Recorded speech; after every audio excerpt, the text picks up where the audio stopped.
Hi friends, welcome back to Ammu's learning. ഇന്ന് നമ്മൾ പഠിക്കുന്നത് 7th സ്റ്റാൻഡേർഡിലെ സോഷ്യൽ സയൻസ് ആണ്. അതിലെ ഫസ്റ്റ് ചാപ്റ്ററായ യൂറോപ്പ് ഇൻ ട്രാൻസിഷൻ, യൂറോപ്പ് പരിവർത്തന പാതയിൽ.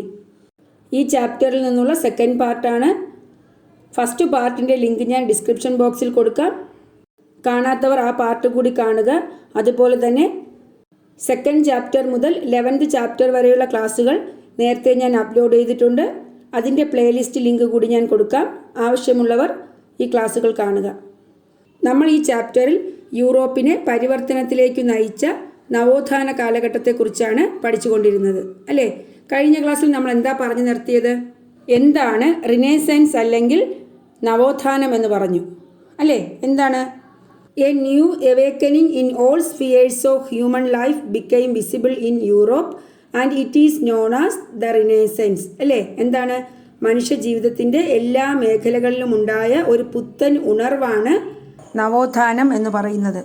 ഇങ്ങനെ റിനേസൻസിൻ്റെ ഫലമായി ഉണ്ടായ കൺസെപ്റ്റ്സുകൾ എന്തൊക്കെയായിരുന്നു? ഹ്യൂമനിസം, മാനവികത; ഗ്രോത്ത് ഓഫ് റീജിയണൽ ലാംഗ്വേജസ്, പ്രാദേശിക ഭാഷയുടെ വളർച്ച; ദ സ്പിരിറ്റ് ഓഫ് എൻക്വയറി, അന്വേഷണത്വര; അതുപോലെ റാഷണലിസം, യുക്തിവാദം. ഇതെല്ലാം റിനേസൻസിൻ്റെ ഫലമായി അല്ലെങ്കിൽ നവോത്ഥാനത്തിൻ്റെ ഫലമായി ഉണ്ടായ ആശയങ്ങളാണ്, അല്ലേ? അതുപോലെ എന്താണ് ഹ്യൂമനിസം എന്ന് പറഞ്ഞു? മാനവികത എന്തായിരുന്നു? മനുഷ്യ ജീവിതത്തിന് പ്രാധാന്യം കൊടുത്തുകൊണ്ടുള്ള കാഴ്ചപ്പാടിനെയാണ് മാനവികത അല്ലെങ്കിൽ ഹ്യൂമനിസം എന്ന് പറയുന്നത്. അതുപോലെ യൂറോപ്പിനെ നവോത്ഥാനത്തിലേക്ക് നയിച്ച സാഹിത്യകാരന്മാരെ പറ്റി പഠിച്ചു, അല്ലേ? Renaissance in literature. നമ്മൾ പഠിച്ച റൈറ്റേഴ്സ് ആരൊക്കെയായിരുന്നു? Petrarch, Dante, Boccaccio, Cervantes, Erasmus, അല്ലേ? അവരുടെ ഫേമസ് വർക്കുകളും പറഞ്ഞു.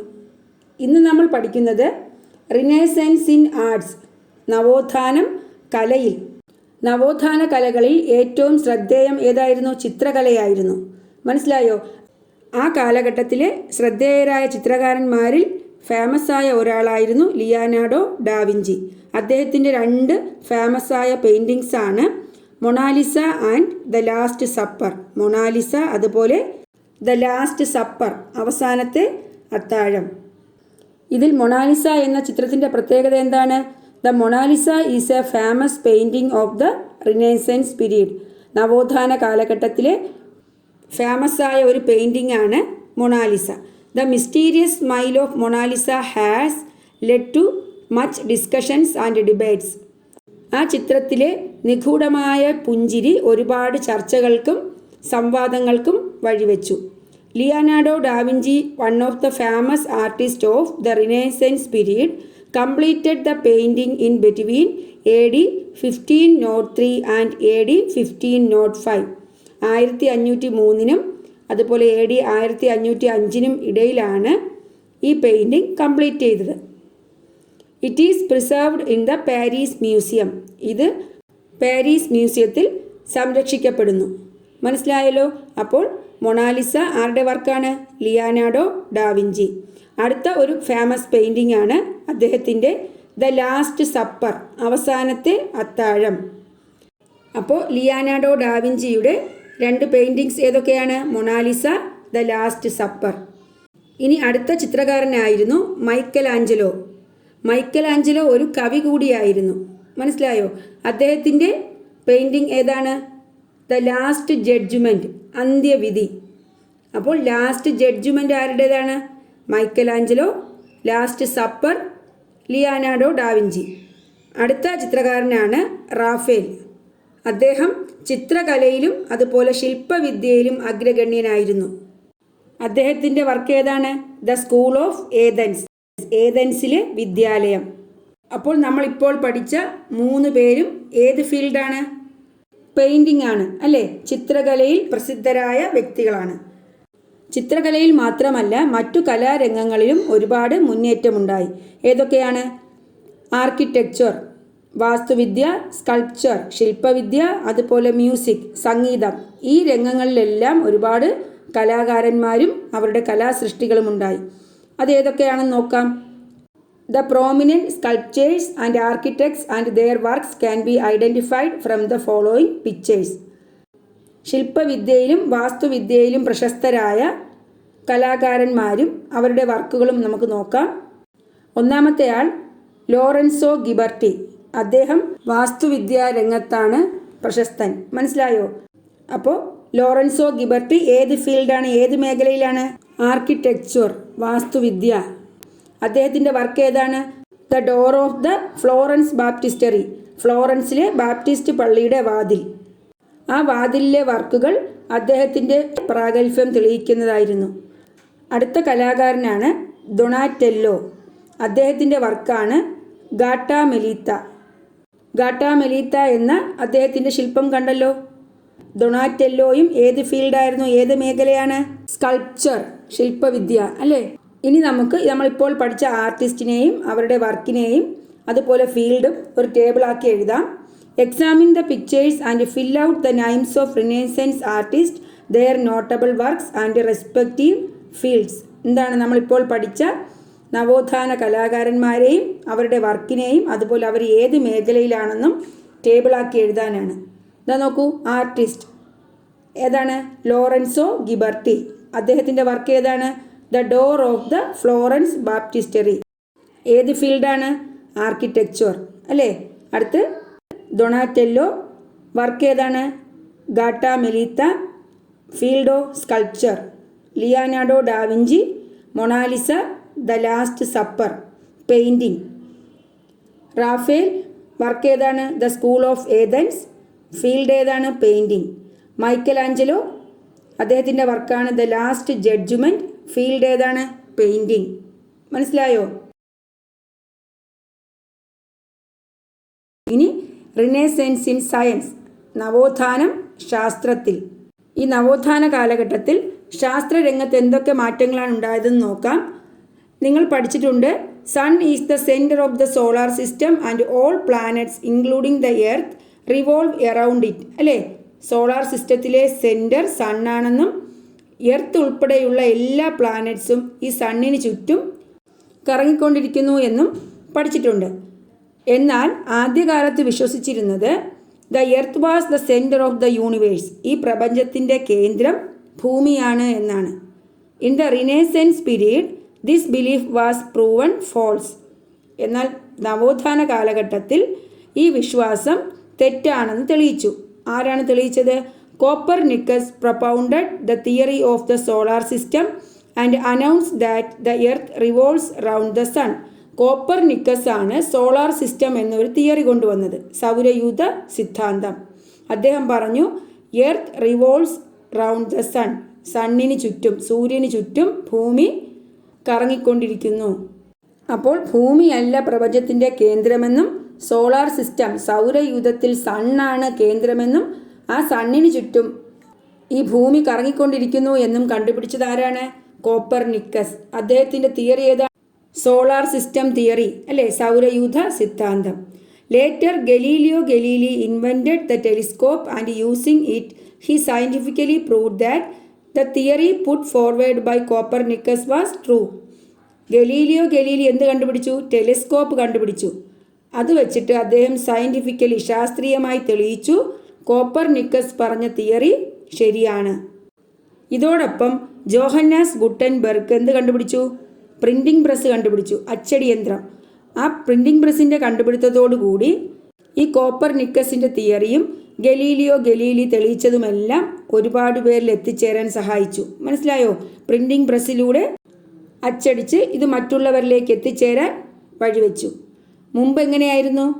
താളിയോലകളിൽ നാരായം കൊണ്ടാണ് എഴുതിയിരുന്നത്. അതുകൊണ്ട് തന്നെ ഒരറിവ് മറ്റുള്ളവരിലേക്ക് എത്താൻ ഒരുപാട് പാടാണ്. അപ്പോൾ ഈ പ്രിൻറ്റിംഗ് പ്രസ്സിൻ്റെ, അച്ചടി യന്ത്രത്തിൻ്റെ കണ്ടുപിടുത്തം ഈ അറിവ് കൂടുതൽ പേരിലേക്ക് എത്താൻ സഹായിച്ചു. അപ്പോൾ ഇക്കാര്യങ്ങളൊക്കെ മനസ്സിലായല്ലോ. ഇതാ നോക്കൂ, ഗലീലിയോസ് ടെലിസ്കോപ്പ്, ഗലീലിയോ കണ്ടുപിടിച്ച ടെലിസ്കോപ്പ്. അതുപോലെ എന്താണ്? ജോഹന്നാസ് ഗുട്ടൻബെർഗിൻ്റെ പ്രിൻറ്റിംഗ് പ്രസ്. ഈ പിക്ചർ കണ്ടല്ലോ. ദ സ്റ്റോറി ഓഫ് പ്രിൻറ്റിംഗ്, അച്ചടിയുടെ കഥ. The printing press was invented by a German blacksmith Johannes Gutenberg in 1439. It was made of replaceable wooden alphabets. German ബ്ലാക്ക് സ്മിത്തായ ജോഹന്നാസ് ഗുട്ടൻബെർഗാണ് അച്ചടിയന്ത്രം കണ്ടുപിടിച്ചത്. എന്നാണ്? ഇൻ 1439. ഇത് ഇളക്കി മാറ്റാൻ കഴിയുന്ന തടി കൊണ്ടുള്ള അക്ഷരങ്ങൾ ഉപയോഗിച്ചാണ് പ്രവർത്തിച്ചിരുന്നത്, ആൽഫബറ്റ്സ് കൊണ്ട്. The invention of printing created a new reading culture. ഈ അച്ചടി യന്ത്രത്തിൻ്റെ കണ്ടുപിടുത്തം ഒരു വായനാ സംസ്കാരം ഉടലെടുക്കാൻ സഹായിച്ചു. This resulted in revolutionary changes in the diffusion of knowledge. ഇത് അറിവ് മറ്റുള്ളവരിലേക്ക് വ്യാപിക്കാൻ കാരണമായി. Gradually the technology spread to other continents. ഈ സാങ്കേതിക വിദ്യ മറ്റുള്ള കോണ്ടിനെൻറ്റ്സിലോട്ടും സ്പ്രെഡ് ചെയ്തു. അപ്പോൾ നവോത്ഥാന കാലഘട്ടത്തിൽ ശാസ്ത്ര മേഖലയിലുണ്ടായ പുരോഗതി മനസ്സിലായല്ലോ. അപ്പോൾ ഇതിൽ നിന്നുള്ള ക്വസ്റ്റ്യൻ ആൻസർ നോക്കാം. Who propounded the theory of solar system. സൗരയൂഥ സിദ്ധാന്തം കൊണ്ടുവന്നത് ആരാണ്? Copernicus. Who invented telescope. Telescope കണ്ടുപിടിച്ചത് ആരാണ്? Galileo Galilei. Name the theory that proves that the sun is the centre of the universe. സൂര്യനാണ് പ്രപഞ്ചത്തിൻ്റെ കേന്ദ്രം എന്ന് തെളിയിക്കുന്ന തിയറി അല്ലെങ്കിൽ സിദ്ധാന്തം ഏതാണ്? The theory of solar system, സൗരയൂഥ സിദ്ധാന്തം. Who proved that the theory of solar system was true. സൗരയൂഥ സിദ്ധാന്തം ശരിയാണെന്ന് തെളിയിച്ചത് ആരാണ്? Galileo Galilei. എങ്ങനെയാണ്? ടെലിസ്കോപ്പിൻ്റെ കണ്ടുപിടുത്തത്തോടു കൂടി അല്ലേ? Who invented the printing press. അച്ചടി യന്ത്രം കണ്ടുപിടിച്ചത് ആരാണ്? Johannes Gutenberg. ഇനി ടെക്സ്റ്റിലെ ഒരു ക്വസ്റ്റ്യൻ ആണ്. Discuss the influence of the Renaissance in the field of science. ശാസ്ത്ര മേഖലയിൽ നവോത്ഥാനത്തിൻ്റെ സ്വാധീനം. എന്തൊക്കെ എഴുതാം? The Renaissance helped in the development of many new scientific ideas. ശാസ്ത്രീയപരമായ ഒരുപാട് ആശയങ്ങൾ കണ്ടുപിടിക്കുന്നതിൽ ഈ നവോത്ഥാനം സഹായിച്ചു അല്ലേ? Science could remove many false ideas. ഒരുപാട് തെറ്റായ ആശയങ്ങൾ ശാസ്ത്രം നീക്കം ചെയ്തു. It was proved that the earth is not the centre of the universe. എന്ന് തെളിയിച്ചു? പ്രപഞ്ചത്തിൻ്റെ കേന്ദ്രം ഭൂമി അല്ല എന്ന് തെളിയിച്ചു. Copernicus propounded the theory of the solar system and announced that the earth revolves round the sun. സൗരയൂഥ സിദ്ധാന്തം കൊണ്ടുവരികയും പിന്നെന്ത് ചെയ്തു? കോപ്പർനിക്കസ് പറഞ്ഞു എർത്താണ് സണ്ണിന് ചുറ്റും കറങ്ങിക്കൊണ്ടിരിക്കുന്നത്. മനസ്സിലായല്ലോ? അതുപോലെ Galileo Galilei invented the telescope and proved that the solar system theory was true. The invention of the printing press help to propagate the Renaissance ideas widely among the masses. Printing പ്രസ്സിൻ്റെ കണ്ടുപിടുത്തം ഈ നവോത്ഥാന ആശയങ്ങൾ ഒരുപാട് പേരിൽ എത്തിച്ചേരാനും സഹായിച്ചു. ഇത്രയുമാണ് influence of the Renaissance in the field of science. ഇനി നമ്മൾ പഠിക്കാൻ പോകുന്നത് ദ റീഫോർമേഷൻ, മതനവീകരണം. The Renaissance had a say in the religious sphere also. മതപരമായ മേഖലകളിലും ഒരുപാട് മാറ്റങ്ങൾ കൊണ്ടുവരാൻ ഈ നവോത്ഥാനത്തിന് കഴിഞ്ഞു. The refinement underwent by the European Christianity in the 16th century is known as the Reformation. എന്താണ്? 16-ാം നൂറ്റാണ്ടിൽ ക്രൈസ്തവ സഭയിലുണ്ടായ പരിഷ്കരണമാണ് മതനവീകരണം എന്ന പേരിൽ അറിയപ്പെടുന്നത്. ഇതിന് നേതൃത്വം കൊടുത്തത് മാർട്ടിൻ ലൂതറാണ്. Martin Luther led this movement. ഈ മതനവീകരണം അല്ലെങ്കിൽ റീഫോർമേഷൻ ആരംഭിച്ചത് എവിടെയാണ്? ജർമ്മനി. മനസ്സിലായോ? അപ്പോൾ what is Reformation? The refinement underwent by the European Christianity in the 16th century is known as the Reformation. 16-ാം നൂറ്റാണ്ടിൽ ക്രൈസ്തവ സഭയിലുണ്ടായ പരിഷ്കരണങ്ങളാണ് മതനവീകരണം എന്ന് അറിയപ്പെടുന്നത്. Who gave leadership to bring about reforms in the field of religion? Martin Luther.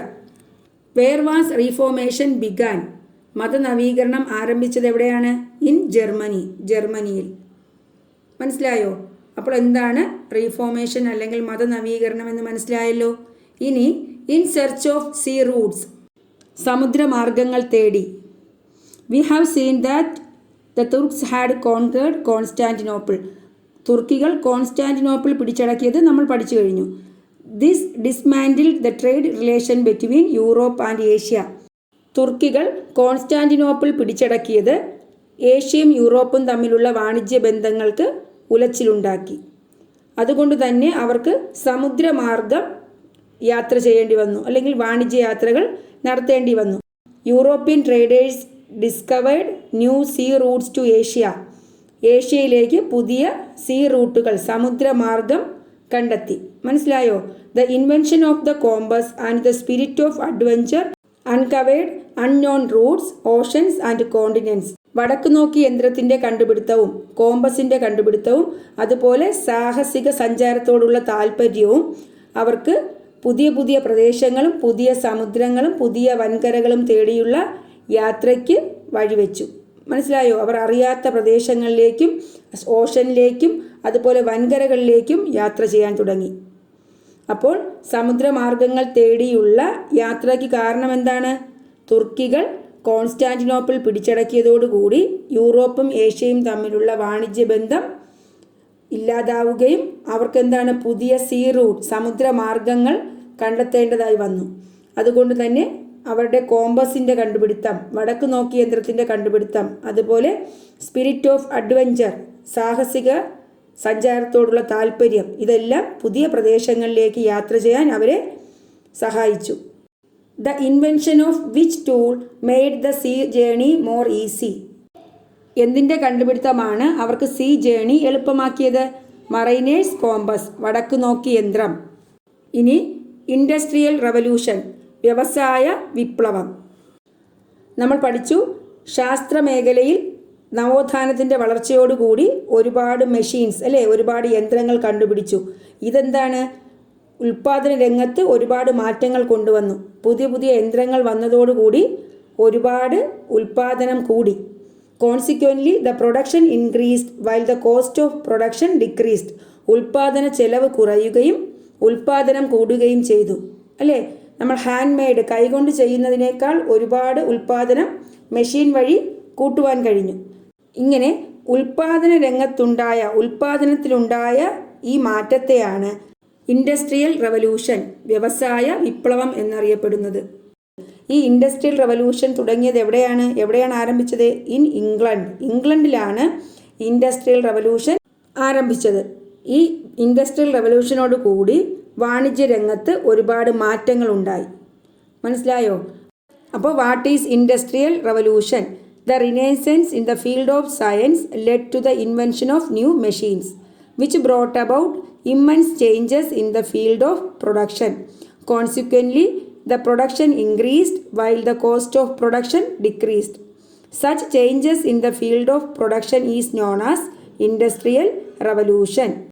In which country did the industrial revolution begin? Answer: in England. ഏത് രാജ്യത്താണ് വ്യവസായ വിപ്ലവം ആരംഭിച്ചത്? എവിടെയാണ്? ഇംഗ്ലണ്ട്. ഇനി ഈ ഇൻഡസ്ട്രിയൽ റവല്യൂഷൻ്റെ ഫലമായി ഉണ്ടായ കണ്ടുപിടുത്തങ്ങൾ നോക്കൂ. ഒന്നാമത്തേത് സ്പിന്നിങ് ജെന്നി. സ്പിന്നിങ് ജെന്നി ആരാ കണ്ടുപിടിച്ചത്? James Hargreaves. അത് ക്ലോത്ത് മേക്കിങ്ങുമായി ബന്ധപ്പെട്ടതാണ്. മനസ്സിലായോ? ഏത് മേഖലയാണ്? Cloth making. അടുത്ത് സ്റ്റീം എൻജിൻ. സ്റ്റീം എൻജിൻ കണ്ടുപിടിച്ചത് ജെയിംസ് വാട്ട്. അത് ട്രാൻസ്പോർട്ടേഷൻ, ഗതാഗതവുമായി ബന്ധപ്പെട്ടതാണ്. ഇതുപോലെ ബാക്കിയുള്ള ഇൻവെൻഷൻസ് കൂടി പറയാം. Inventions during the industrial revolution, വ്യവസായ വിപ്ലവകാലത്തെ കണ്ടുപിടുത്തങ്ങൾ. Flying shuttle.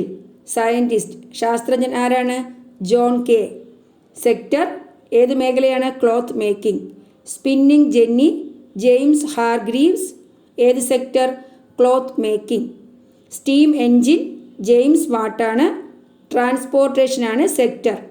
ലോക്കോമോട്ടീവ് അത് ജോർജ് സ്റ്റീഫൻസൺ. ഏത് മേഖല? ട്രാൻസ്പോർട്ടേഷൻ. അപ്പോൾ ഇൻവെൻഷൻസ്, സയൻറ്റിസ്റ്റ്, ഏത് സെക്ടർ? മനസ്സിലായല്ലോ. ഇനി ടെക്സ്റ്റിലെ ഒരു ക്വസ്റ്റ്യൻ ആണ്. How did the scientific inventions influence the system of production? ശാസ്ത്രരംഗത്തെ കണ്ടുപിടുത്തങ്ങൾ ഉൽപ്പാദന രംഗത്തെ സ്വാധീനിച്ചതെങ്ങനെ? മനസ്സിലായോ? ഈ ശാസ്ത്രപരമായ കണ്ടുപിടുത്തങ്ങൾ ഉൽപ്പാദനത്തെ എങ്ങനെ സ്വാധീനിച്ചു എന്ന് പറയാം. The Renaissance in the field of science led to the invention of new machines which brought about immense changes in the field of production. അല്ലേ? നവോത്ഥാന കാലഘട്ടത്തിൽ ഒരുപാട് യന്ത്രങ്ങൾ കണ്ടുപിടിച്ചു. ഇതെന്തിനു സഹായിച്ചു? ഉൽപ്പാദന മേഖലയിൽ ഒരുപാട് മാറ്റങ്ങൾ കൊണ്ടുവരാൻ സഹായിച്ചു. കോൺസിക്വൻ്റ്ലി ക്രമേണ the production increased while the cost of production decreased. ഉൽപാദന ചിലവ് കുറയുകയും ഉൽപാദനം കൂടുകയും ചെയ്തു. Such changes in the field of production is known as industrial revolution. അങ്ങനെ ഉൽപാദന രംഗത്തുണ്ടായ മാറ്റത്തെയാണ് വ്യവസായ വിപ്ലവം എന്ന പേരിൽ അറിയപ്പെടുന്നത്. മനസ്സിലായോ? അപ്പോൾ ഇത്രയും കാര്യങ്ങളാണ് നമുക്ക് ഈ ചാപ്റ്ററിൽ പഠിക്കാനുള്ളത്. ഇനി ഇതിലെ സമ്മറി കൂടി നോക്കാം. The Renaissance began in Italy. അല്ലേ, റിനേസൻസ് ആരംഭിച്ചത് ഇറ്റലിയിലാണ്. Humanism was the most prominent characteristic feature of the Renaissance. The Renaissance had tremendous influence on literature, art, science and religion. New sea routes were discovered and as a result the Europeans reached different continents. The Industrial Revolution brought about changes in the field of production. മനസ്സിലായോ? അപ്പോൾ നമ്മൾ പഠിച്ച കാര്യങ്ങളെല്ലാം നിങ്ങൾക്ക് മനസ്സിലായെന്ന് വിചാരിക്കുന്നു. നമ്മൾ എന്തൊക്കെയാണ് പഠിച്ചത്? റിനേസൻസ് ഇൻ ആർട്സ് പഠിച്ചു അല്ലേ. Leonardo da Vinci, Michelangelo, Raphael, പിന്നെ അതുപോലെ ആരൊക്കെയാണ്? Lorenzo Ghiberti, Donatello. പിന്നെന്താണ്? അവരുടെ വർക്ക് പഠിച്ചു. അത് കഴിഞ്ഞ് റിനേസൻസ് ഇൻ സയൻസ്, കോപ്പർനിക്കസിൻ്റെ സൗരയൂഥ സിദ്ധാന്തം, സോളാർ സിസ്റ്റം തിയറി, അതുപോലെ ഗലീലിയോയുടെ ടെലിസ്കോപ്പിൻ്റെ കണ്ടുപിടുത്തം, ജോഹന്നാസ് ഗുട്ടൻബർഗിൻ്റെ പ്രിൻറ്റിംഗ് പ്രസ്സിൻ്റെ കണ്ടുപിടുത്തം. വേറെന്താ? എന്താണ് റീഫോർമേഷൻ? മതനവീകരണം. അതുപോലെ സമുദ്രമാർഗങ്ങൾ തേടി, in search of sea routes, കോമ്പസിൻ്റെ കണ്ടുപിടുത്തം. ഇനി ഇൻഡസ്ട്രിയൽ റവല്യൂഷൻ, വ്യവസായ വിപ്ലവം, അതുവഴി ഉണ്ടായ ഇൻവെൻഷൻസ് ഏതൊക്കെയാണ്? സ്പിന്നിങ് ജെന്നി, സ്റ്റീം എൻജിൻ, അതുപോലെ ഫ്ലൈയിങ് ഷട്ടിൽ, ലോക്കോമോട്ടീവ് കണ്ടുപിടിച്ച സയൻറ്റിസ്റ്റ്, പിന്നെ അത് ഏത് മേഖലകളിലാണ് എന്നും പറഞ്ഞു. അങ്ങനെ യൂറോപ്പിനെ ഒരു പരിവർത്തനത്തിലേക്ക് നയിച്ച കാലഘട്ടത്തെക്കുറിച്ചാണ് ഈ ചാപ്റ്ററിൽ നമ്മൾ പഠിച്ചത്. നിങ്ങൾക്ക് ഈ ക്ലാസ് ഇഷ്ടപ്പെട്ടു എന്ന് വിചാരിക്കുന്നു. നിങ്ങൾക്ക് എൻ്റെ ക്ലാസ് ഇഷ്ടപ്പെട്ടു എങ്കിൽ നിങ്ങളെൻ്റെ ചാനൽ സബ്സ്ക്രൈബ് ചെയ്യുക, നിങ്ങളുടെ ഫ്രണ്ട്സിനൊക്കെ ഷെയർ ചെയ്യുക. Thanks for watching Ammu's learning.